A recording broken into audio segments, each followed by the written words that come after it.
Flujo de fluidos en tubería. El petróleo y el gas natural se transportan a cientos de kilómetros por grandes sistemas de tubería. Un sistema de tubería típico incluye tuberías de diferentes diámetros unidas entre sí mediante un sinnúmero de accesorios como reducciones, codos, bridas, válvulas para controlar el fluido. Propiedades físicas de los fluidos. Viscosidad.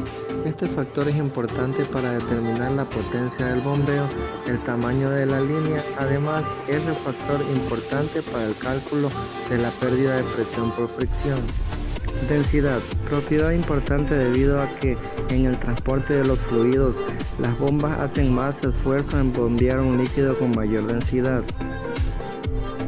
Compresibilidad. Este factor nos ayuda para conocer cómo cambia el volumen de nuestro fluido con las caídas de presión. Temperatura. Afecta la viscosidad y la densidad de nuestro fluido. Por tanto, es importante conocer los cambios de temperatura en el sistema de tuberías. Régimen del flujo. Se entiende como régimen de flujo al comportamiento de un fluido dentro de un ducto o un sistema y nos ayuda a determinar las leyes de la resistencia en las tuberías. Reynolds observó que el tipo de flujo adquirido por un fluido que fluye dentro de una tubería depende de la velocidad del líquido, el diámetro de la tubería y algunas propiedades físicas del fluido. Tipos de régimen. Entre los tipos de régimen tenemos régimen o fluido laminar. En este tipo de fluido, las partículas del fluido solo se mezclan en la escala molecular, de modo que durante el movimiento dichas partículas se desplazan de forma paralela bajo la acción de la viscosidad. El flujo laminar se produce cuando el número de Reynolds no excede valores de 1500 a 2000. Régimen de transición. Este es un régimen intermedio entre el laminar y el turbulento. El régimen de transición se produce cuando el número de Reynolds está entre 2000 a 3000. Régimen turbulento. En el flujo turbulento, las partículas del fluido se mezclan en la escala molar, de modo que se produce un intercambio de cantidad de movimiento entre partículas adyacentes, ocasionando una rápida y continua agitación. El flujo turbulento se produce para números de Reynolds de 6 a 10.000. En la parte experimental vamos a hacer la simulación de una tubería para poder identificar los tipos o el régimen de fluido que encontremos. Muy buenos días, ingeniero. Esta práctica es referente al experimento que Reynolds realizó para poder observar los diferentes regímenes del fluido. Como podemos observar, estos son los tipos de cómo se debe comportar el fluido. Vemos que aquí tenemos un fluido laminar, un fluido intermedio y un fluido turbulento. Mediante este experimento vamos a tratar de realizar la misma práctica de Reynolds, y esto consta del siguiente: un recipiente con el que contiene agua. Él realizó con un tubo de vidrio, pero también le podemos utilizar con una manguera transparente para poder observar los diferentes regímenes del fluido. También cuenta con una válvula para poder controlar, regular el flujo, la salida del flujo. Cuenta con un sistema de inyección que, como se pueden dar cuenta, aquí está la agujita dentro del sistema de inyección con el que se va a poder inyectar el color para poder observar todas las perturbaciones que podemos encontrar en el fluido.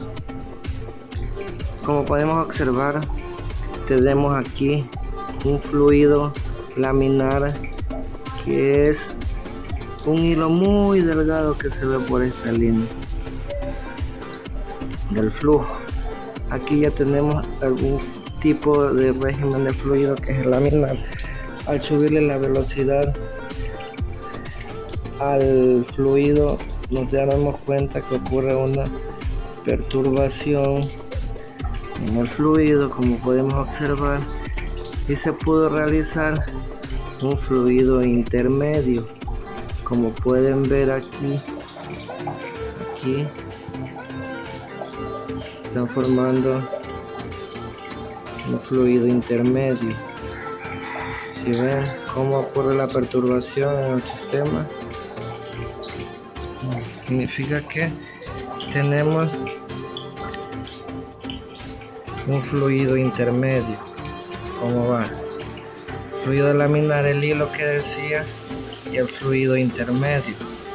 Ahora vamos a intentar tener un fluido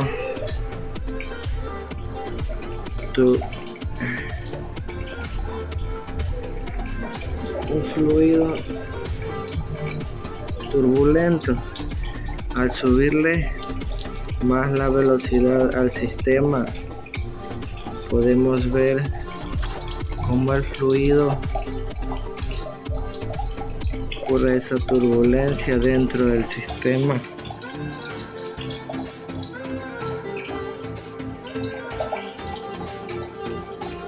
Puede ver apenas el color cómo se va moviendo por toda la tubería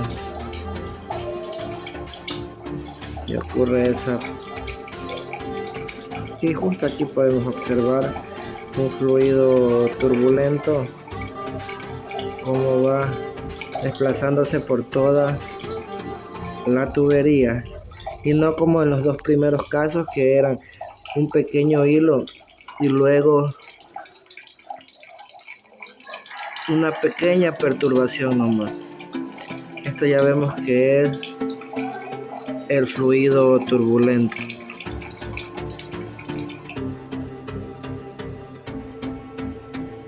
En conclusión, por medio de esta práctica pudimos observar visualmente cómo se comporta el fluido dentro de un sistema de tubería, al igual que poder concluir que la velocidad es un factor muy importante para los diferentes tipos de régimen.